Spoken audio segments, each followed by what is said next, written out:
We publish the newsletter every Wednesday. It's the main source of information for what goes on around here.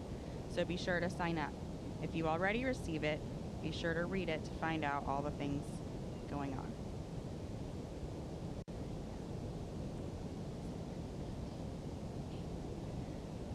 Of special note, today is a board meeting.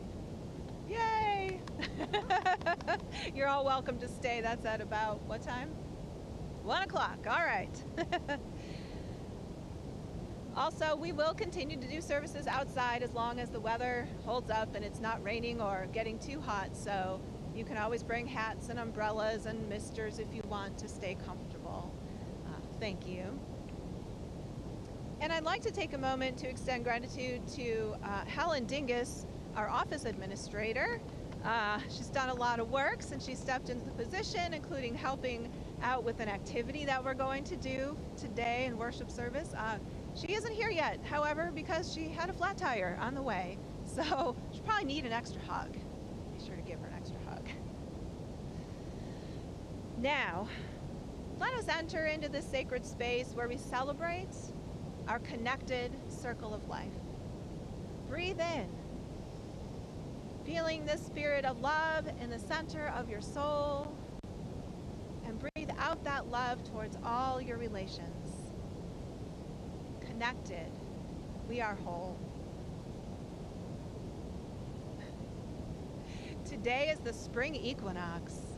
In fact, it occurs at 11:33 a.m. That will be during our worship service today. So what is it that occurs exactly at 11:33 a.m.? The sun crosses the equator line heading north. The spring season will begin. That means the northern hemisphere is tilted more toward the sun, resulting in an increase in daylight and also, of course, warmth. Now, if you'd like, you can even set your alarm for 11:33.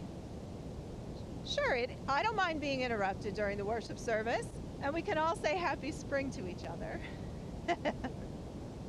And with that, let us sing together hymn number 1067 in your teal hymnal, Mother Earth, Beloved Garden. And feel free to stand up and move around a little bit if you'd like.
spring equinox blessing. We don't know who wrote this. From its winter sleep, earth is awoken, the cycle of nature, true and unbroken. The promise of spring, of life, a new start, to fill your faith in mind, body, and heart. The perfect wheel of nature keeps spinning, with proof that an ending is just a beginning. Rejoice in this season, may it fill you with peace, and blessings of nature for you never cease. Just as congregations all across the country and even around the world are lighting their chalices this morning, so will we create the sacred space. Today, our chalice lighter is Jeanette Manning. As this flame grows, so have the days. A hint of green bellies the end of belies the end of winter. May its warmth hasten the return of spring. Please join us in singing and signing Spirit of Life, hymn 123.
Let us turn now to honor the weaving of joys and sorrows that run throughout all of our lives. You'll notice that our guitar player, Mark Gatsky, is not here today. He's been in the hospital recovering from a wound on his arm that was infected, so please keep him in your good thoughts.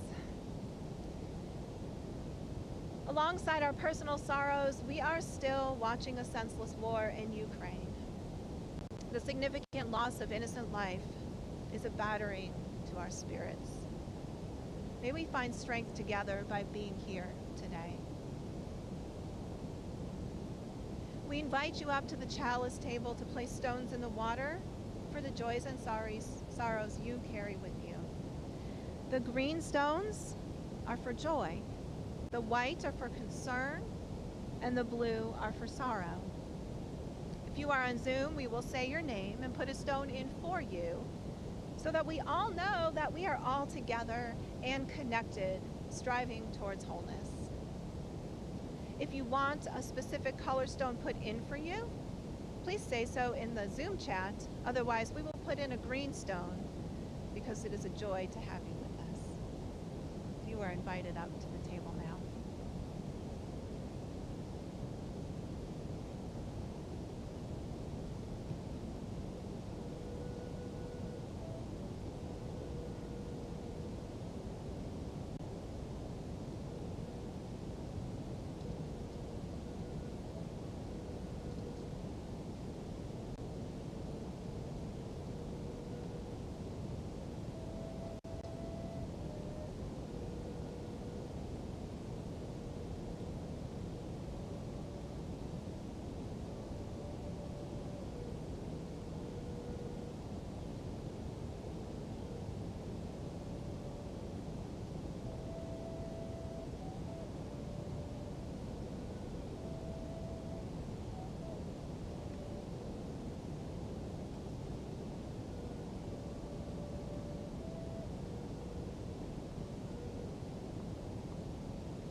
on in for Jane Eskenazi, Judy Powell, Maggie McClellans, Mark Gatsky, and Nancy and Tom Morse.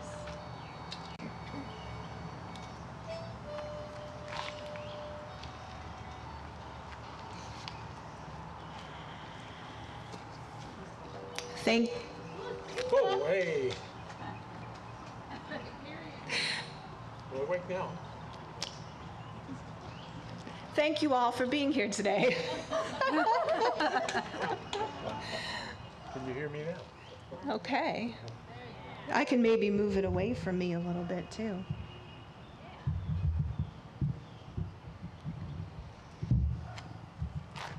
Sing out, Louise. Okay. Good. Thank you, Justin. All right. Well, welcome to this space today. Today will be a little bit different. Way back before COVID, we used to do these things called multi-generational worship services, and we did them once a month for quite a few years. Because one of the great things about this community is how it has supported families and children and our religious exploration program. I should know, I was the director of religious exploration for many years. I started in 2008. And now, our director of religious exploration is Melissa Marshall.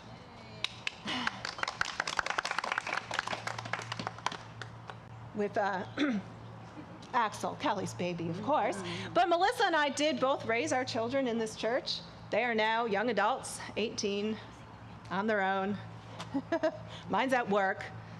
She does miss you all. But we always thought it was really important to make sure that children were incorporated into worship. And not a worship just meant for kids. It's not a kids' worship service. It is for everybody. And that's how they learn how to worship. That's how they learn what Unitarian Universalism is, right? They watch you, believe it or not. They do. Even the baby is watching you and learning. One of my mentors as a DRE was Connie Goodbread, who now works for the Unitarian Universalist Association. But she always said this thing. She said, everything we do is faith formation. Everything we do is faith formation. Everything we teach is Unitarian Universalism. And the congregation is the curriculum. Think about that for a minute. He's watching you. So, we don't have our usual pack of kids today. That's okay. Last minute planning. We will get into the rhythm of things. But now that we are hopefully coming out of COVID a little bit and adjusting to a new way of living, that we will get back to this once a month multi-generational worship in which we are all worshiping together and we are making space for our children because they're very, very important to the future of Unitarian Universalism, right? Melissa, did you want to say anything or just come on up and greet folks? We met on Friday, Melissa and I, so we'll start our weekly planning and make sure that what we're doing as a congregation is in line with what Melissa's teaching the kids in RE. Yeah, so in RE, our religious exploration program, we're usually here in the beginning of service, and then we leave for a little while and go have a lesson. But we want the intergenerational to have the children here for the whole period. And part of that, it's not only to show them how we worship, but it's also a form of worship that's meant to incorporate not only our minds, but our hearts. And so it has more activities, more interaction, and that's important for the whole congregation, not just the children. And you know, within Unitarian Universalism, something that they've found over many, many years, right, is that kids grow up as Unitarian Universalists, and they're very engaged and active in the church, and then they grow up and they quit coming to church. They leave, just like happens with most faiths. But we hope by having intergenerational worship that young people feel a part of the church. It's not like they grew up in the kids program and they're done, right? It's that they grew up in the church and it continues to be a part of their lives and serve their needs and give them a community for their entire lives. That's right. Thank you. Sure. Yeah, my daughter, who is 18, is still, or almost 18, still interested in being here, still very much a Unitarian Universalist, and she has plans to come to church, to go to GA, General Assembly, and do all the things that young adults like to do as a Unitarian Universalist. So, yeah. The kids, yeah. Okay, so I wanted to make sure I put that out there so you knew that this was going to start to happen again, so you knew what we're getting back into a regular program, and to say thank you for making space for that. He appreciates that, I know. All right, well, we're going to start by centering ourselves and doing a meditation. In pagan traditions, we call the 4 directions. And today being spring equinox, this is a great day to celebrate the changing of the seasons, and to get in touch with the earth and to the patterns and processes of life that are going on around us. And so I thought, well, we could just call the directions, but you might not know exactly what that means or what's going on. And so I found this meditation written by the Reverend Julia Hamilton online, and I thought, yeah, this is a good way to introduce why do we call the directions? What does it do for us? So first, let me tell you that each direction is associated with an element of the natural world, and represents some part of our human nature as well. The directions are not seen as separate and isolated, but rather as part of the interdependent system that makes up the world. So here in our altar, we have the symbolic elements for each direction, and we will travel through the meanings associated with each direction before entering into a time of meditation. We begin in the east, toward the rising sun. The element of the east is air, represented on our altar by a feather. So, that is east.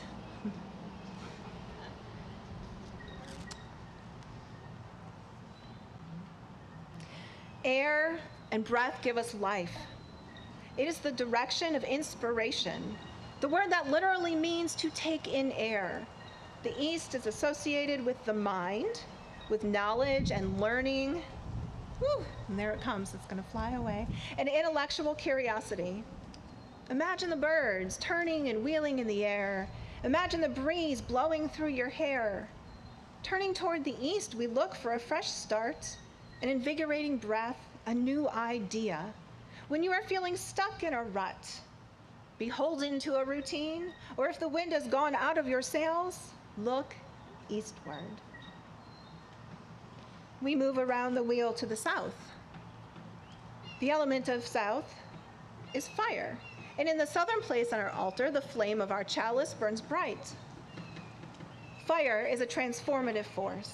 It is heat and light and powerful change. In the northern hemisphere, it makes sense that we associate the south towards the equator with the warmth of the sun and the heat of the flame. We see birds move south, butterflies move south, whales move south, seeking warmer places when the weather gets cold. When our internal weather gets cold, turning south is a metaphor for turning toward warmth and daylight, seeking out the changes that will warm us up, get our blood moving, call us out of our winters, out of hibernation into action. Continuing around this circle, we arrive in the west. The element of the west is water.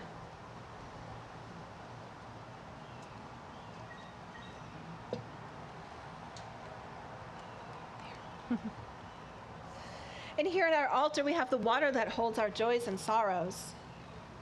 This water symbolizes the way we come together in our community as individual drops and join into a mighty river.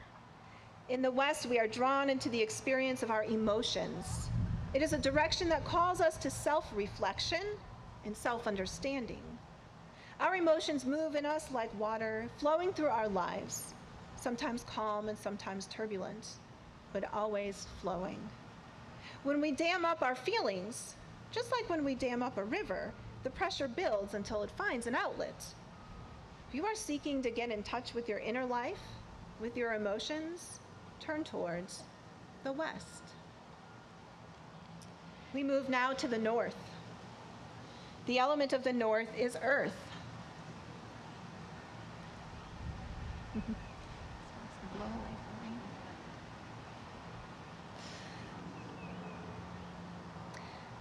The earth is represented here by some dirt from our very own grounds. There is stability here, the ground of our being. The north represents the place that holds us, that allows us time and space to heal and grow, to feel nurtured and respected. It is also the place of embodiment, of connecting with our physical self, with the concrete, tangible world around us. The north calls to you if you are seeking balance, the deep wisdom that lives in your bones, a place of rest and recovery. So now I'm going to invite you to actually turn in the direction that calls to you today. You can stay in your seat, you can stand. Oh, it's 11:33. Happy spring! Yay! Good timing. It came right before we enter silence. Turn towards the direction that calls to you. You can stay in your seat, you can stand, you can just turn your head or your whole body, but orient yourself towards one of the directions, the elements that speaks to you and your life. Just a reminder, the east is air, breath, and inspiration. The south is fire, transformation, and action. The west is water, feeling, and reflection. And the north is earth, balance, and wisdom. Go ahead, turn towards the direction that's calling to you most, and we'll enter a minute or so of meditation.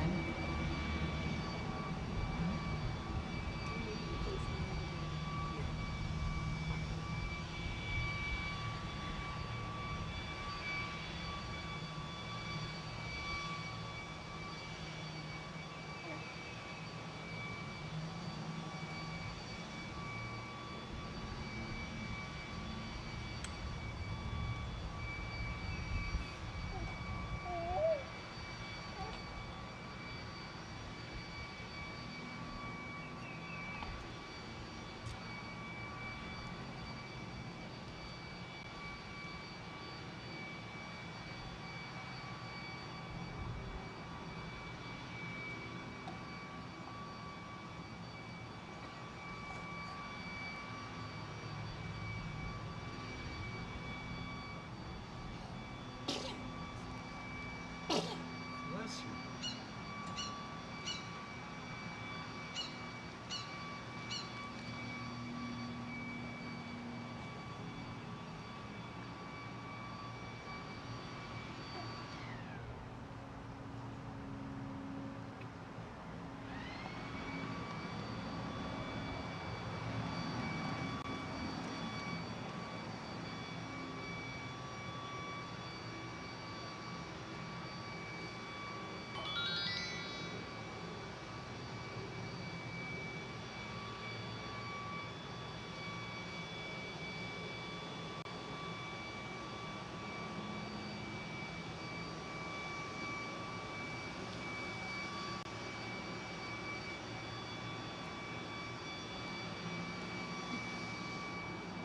Take one last deep breath.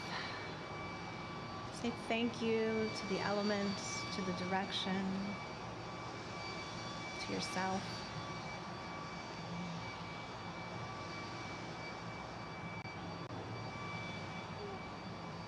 Open your eyes, come back to the space.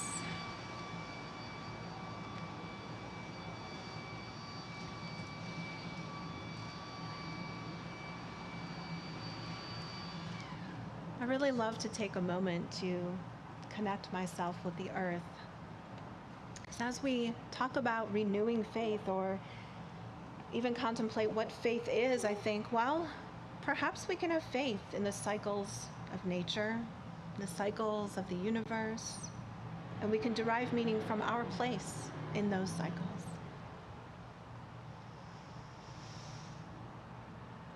As architect and Unitarian Frank Lloyd Wright once said, I believe in God, only I spell it nature.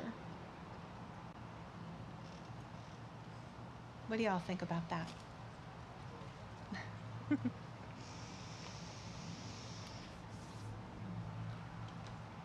Well, I brought a story with me today.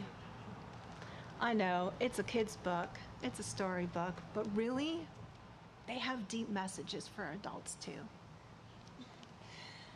This one's called Miss Rumphius, and it's written by Barbara Cooney.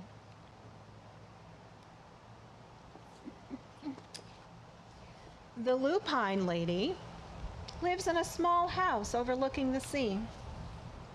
In between the rocks around her house grow blue and purple and rose-colored flowers. The lupine lady is little and old, but she has not always been that way. I know. She is my great aunt, and she told me so. Once upon a time, she was a little girl named Alice who lived in a city by the sea. From the front stoop, she could see the wharves and the bristling masts of tall ships.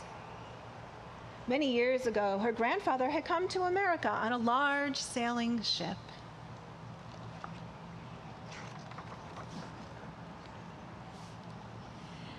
Now he worked in the shop at the bottom of the house, making figureheads for the prows of ships.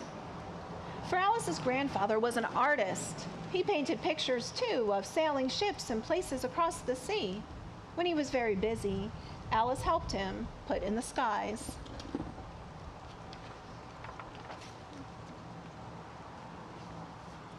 In the evening, Alice sat on her grandfather's knee and listened to his stories of faraway places. When he had finished, Alice would say, "When I grow up, I too will go to faraway places, and when I grow old, I too will live beside the sea." Why do we like to go to faraway places?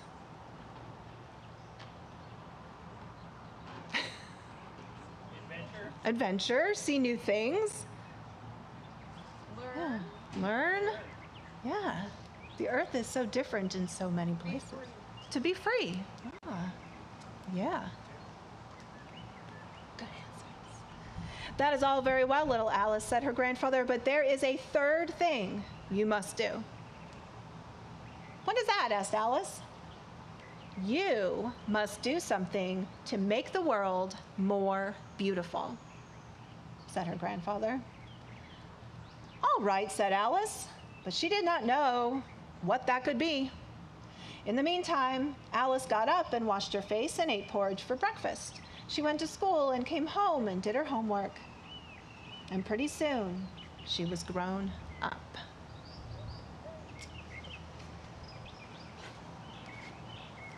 I asked, why do we like to go to faraway places? You gave some of the answers I expected. The earth is beautiful. We receive beauty from the earth. Now, Alice's grandfather asked her to do a third thing. Don't just take the beauty. Don't just receive the beauty. Give it back. Why? Well, if we don't give it back, I suppose the beauty won't be around much longer.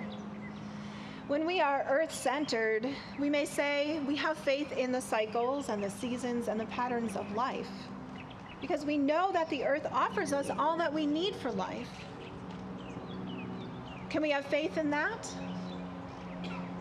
It is scientifically proven, it is tangible, it is empirical data known through our senses that we can embody. We can know, and we can know just beyond intellectualizing it. We feel it. And aren't we a part of nature? I believe everything is nature. And if nature is the divine, if we are a part of it, shouldn't we be in a reciprocal relationship with the rest of life? We can do things to make the world more beautiful by letting our values bloom.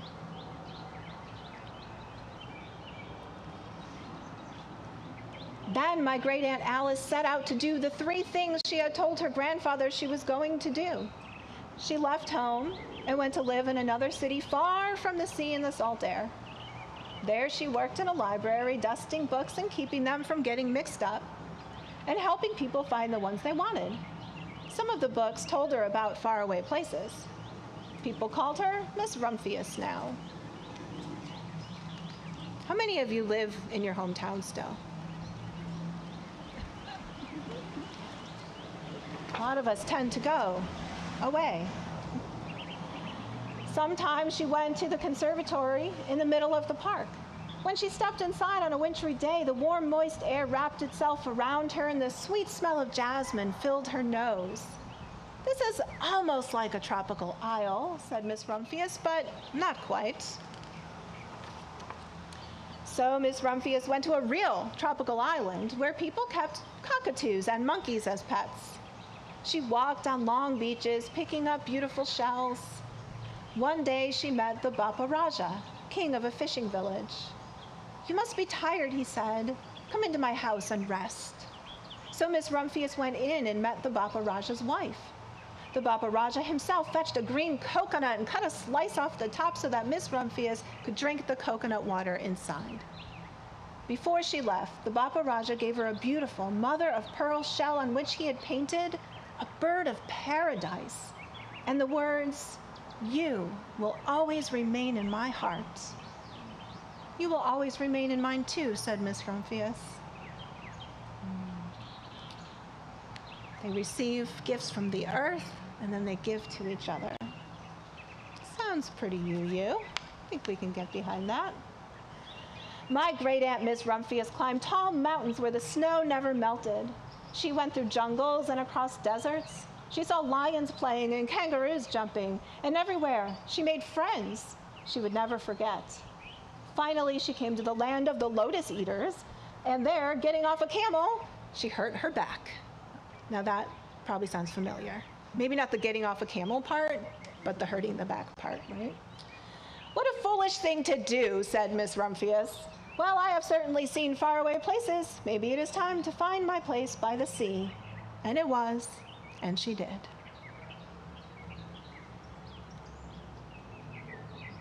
A lot of us came to Florida to find our place by the sea, right? But sometimes we do need to rest. We talked a lot about resting this past January and February, about turning inward during the winter time, taking the opportunity to listen to ourselves and to center our intentions. Remember, we were talking about intentions and centering them in our deepest held values. At Imbolc, the midwinter point, Helen and I encouraged you to figure out what in your life doesn't serve you anymore, how to respond to events in your life with intentions rooted in your values so that you are not repeating the same harmful patterns over and over again, and to grow in a different direction. Did you do that? What values did you land on? What values have you really been thinking about centering yourself in? Anybody? Love? Love is usually first. Maybe sharing, compassion, multiculturalism, says Jeanette, learning, connection, hope, justice, transformation. So last week we started talking about this thing called faith and how faith is not so much a belief in something we can't prove, but rather proving that we can make the world a better place through our actions, rooted in our intentions, and our covenants with one another. Faith to a Unitarian Universalist is about relationships and believing that it matters what our relationships to one another and to the earth are like. We can create goodness and beauty through our actions. We believe that. That's what I call God, that beauty and that goodness that we create. It matters what we believe, and it matters what we do. That's the faith that we have. So winter was a time for rest, for reflection, for setting intentions, for digging into the swamp. Remember our swamp? The messiness of life, embracing it and figuring out how to build the bridges that lead to love. And now here we are in spring, and it's a time for that love to blossom. It is a time for action. We can do things to make the world more beautiful by letting our values bloom. Back to Miss Rumphius, who's resting her back. From the porch of her new house, Miss Rumphius watched the sun come up. She watched it cross the heavens and sparkle on the water, and she saw it set in glory in the evening. And there's those cycles that I say that, yeah, we can have faith in those cycles because we live as a part of those cycles, right? She started a little garden among the rocks that surrounded her house, and she planted a few flower seeds in the stony ground. Miss Rumphius was almost perfectly happy. But there's still one more thing I have to do, she said. I have to do something to make the world more beautiful. But what? The world is already is pretty nice, she thought, looking out over the ocean. There's more to just receiving the beauty, right? The next spring, Miss Rumphius was not very well. Her back was bothering her again, and she had to stay in bed most of the time. The flowers she had planted the summer before had come up and bloomed in spite of the stony ground. She could see them from her bedroom window, blue and purple and rose-colored. Lupines, said Miss Rumphius with satisfaction. I have always loved lupines the best. I wish I could plant more seeds this summer so that I could have still more flowers next year. But she was not able to. After a hard winter, spring did come. Miss Rumphius was feeling much better. Now she could take walks again. One afternoon, she started to go up and over the hill where she had not been in a long time. I don't believe my eyes, she cried when she got to the top, for there on the other side of the hill was a large patch of blue and purple and rose-colored lupines. It was the wind, she said as she knelt in delight. It was the wind that brought the seeds from my garden here, and the birds must have helped. Again, having faith in the patterns and processes of nature to help us along and help us find our place. They gave Miss Rumphius an idea. She hurried home and got out her seed catalogs. She sent off to the very best seed house for 5 bushels of lupine seed. All that summer, Miss Rumphius, her pockets full of seeds, wandered over fields and headlands sowing lupines. She scattered seeds along the highways and down the country lanes. She flung handfuls of them around the schoolhouse and the back of the church. She tossed them into hollows and along stone walls. Her back didn't hurt her anymore at all. Now, however, some people called her that crazy old lady. Makes me stop and think, what makes her crazy for spreading flowers? Sometimes it's really hard to actually do the thing that our faith calls us to do, right? I think sometimes they think Unitarian Universalists are a little crazy. I mean, I don't know. I've heard that. This one climbs trees. Have you heard that? They don't call you crazy, do they? It's hard to stay faithful sometimes when the rest of the world is not on board, right? The next spring, there were lupines everywhere. Fields and hillsides were covered with blue and purple and rose-colored flowers. They bloomed along the highways and down the lanes. Bright patches lay around the schoolhouse and back of the church. Down in the hollows and along the stone walls grew the beautiful flowers. Miss Rumphius had done the third thing. She had done the most difficult thing of all.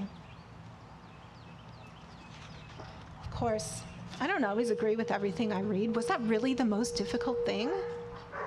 I don't know. Was it really that hard? Just saying. My great aunt Alice, Miss Rumphius, is very old now. Her hair is very white. Every year, there are more and more lupines. Now they call her the Lupine Lady. Sometimes my friends stand with me outside her gate, curious to see the old, old lady who planted the fields of lupines. When she invites us in, they come in slowly. They think she is the oldest woman in the world. Often, she tells us stories of faraway places. When I grow up, I tell her, I too will go to faraway places and come home to live by the sea. That is all very well, little Alice, says my aunt, but there is a third thing you must do. What is that? I ask. You must do something to make the world more beautiful. All right, I say, but I do not know yet what that can be.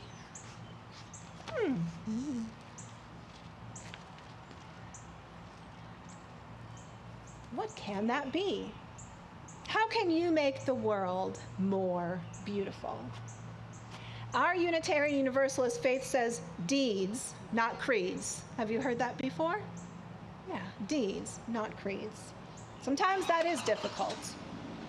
But we can encourage one another and we can come up with ways to make the world more beautiful together.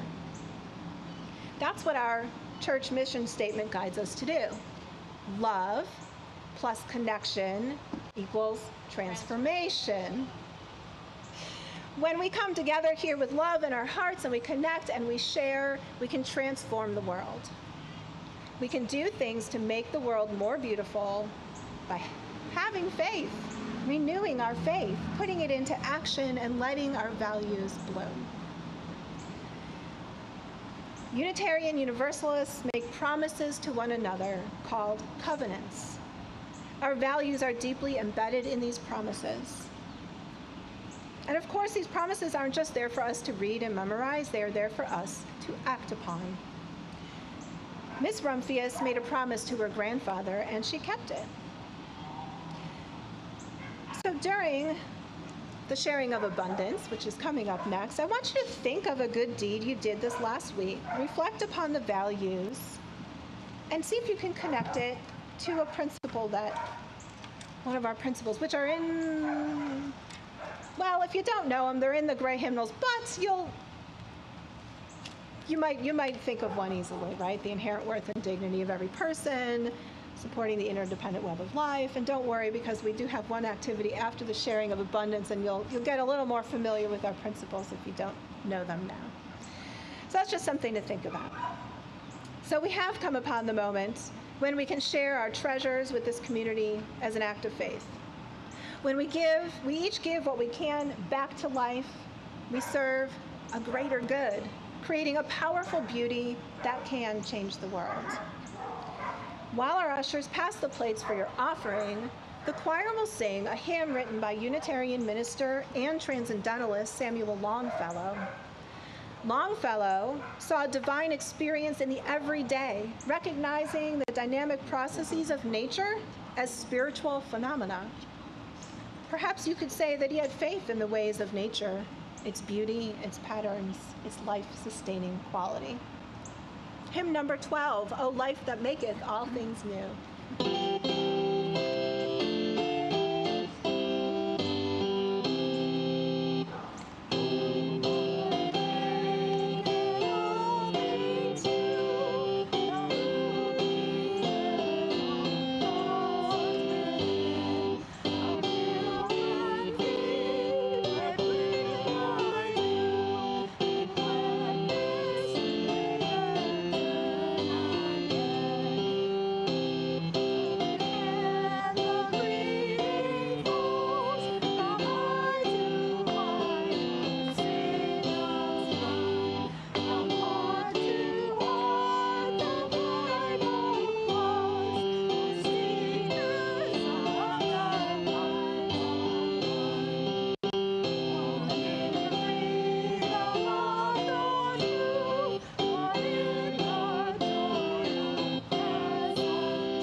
thanks to our very small choir today.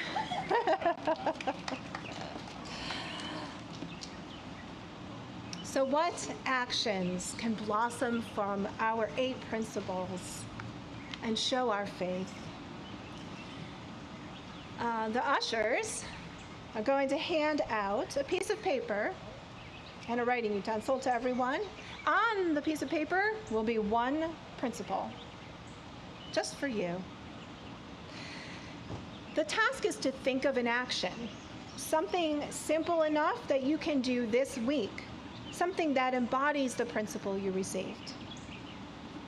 Ask yourself, how can I show my faith? How can I be faithful, renew my faith through what I do and through the promises that I make as a Unitarian Universalist? And write it down. Write a simple task down. I'll give you a couple of minutes, and then I'll invite you to share with the person next to you. What do they think? Do they have any suggestions? Do you have any suggestions for them? Sometimes it helps to work together. The point is to find ways to make our values blossom, to renew our faith by knowing that the covenants we make can make the world more beautiful. Now, not only that, but next week, I'm going to invite you to share your experience with intentionally and faithfully living out this principle during the week. So look at your principle and think about how you can make it blossom. I'll give you a minute or so. And if you're on Zoom, I think Faisal should be putting the instructions and the principles into the chat.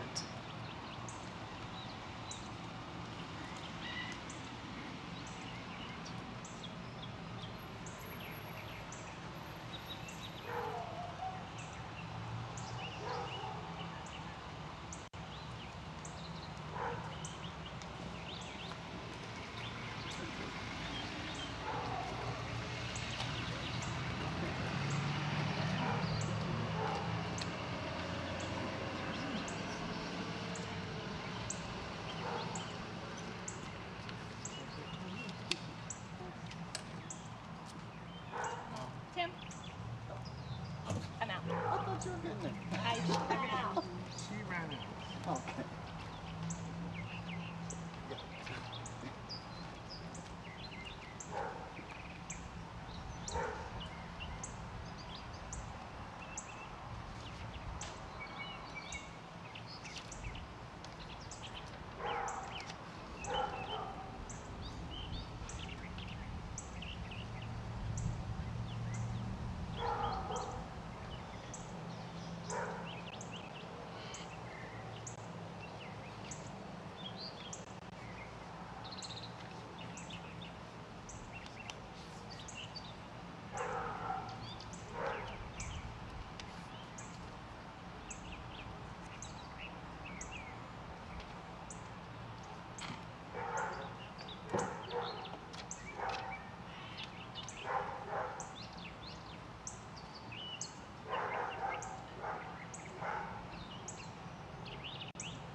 So what is that thing you're going to do to make the world more beautiful? Go ahead and share with somebody nearby. See what they think.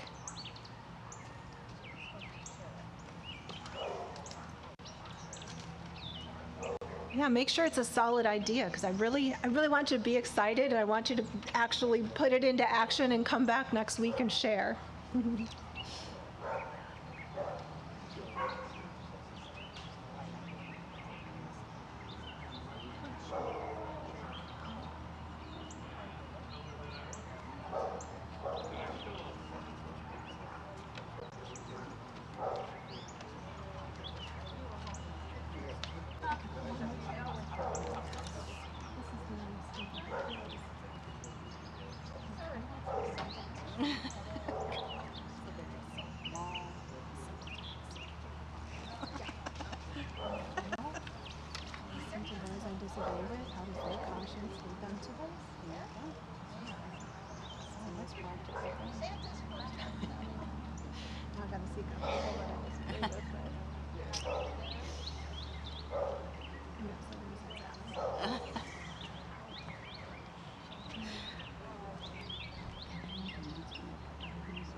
Postcards with Santa's writing so after everything.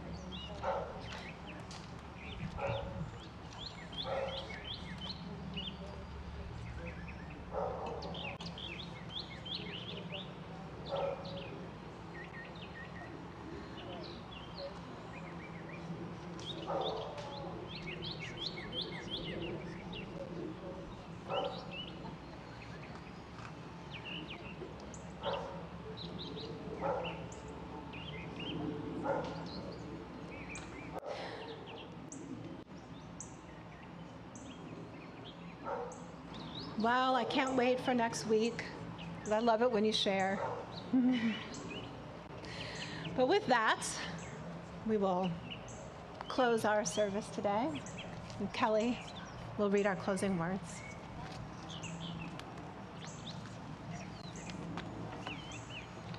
Let Us Bless the Earth by Eric Williams. Let us bless the earth and all that is steady and firm. Let us bless the sky and all that is open and filled with light. Let us bless their union, holy and without ceasing. Let us bless their children, the bounty and field of the forest. Stones, plants, animals, and all living things. May the gift of the earth and sky strengthen, refresh, nourish, and heal the peoples of the earth. Now we'll extinguish our chalice.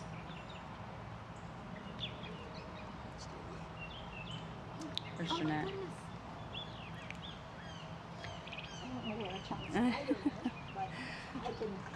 We extinguish this chalice, but not the light of truth, the warmth of love, or the fire of commitment. These we carry in our hearts and out into the world. Please join us in singing our closing hymn, number 1058 in the Teal hymnal, Be Ours Our Religion. It goes something like this.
Yes, well, take your religion, take your faith out into the world. Let it go everywhere. Practice your principles. Remember, you are loved. You are worthy, and you are a blessing. Dorothy has a real quick announcement, and then we can eat and talk, hang out. Nicole Bennett brought some postcards, and so we can send DeSantis a postcard that says gay, gay, gay. So if you could pick up a couple postcards and send him a nice little note and take it home and mail it. That's how your religion works. Thank you. Thank you all. Enjoy one another.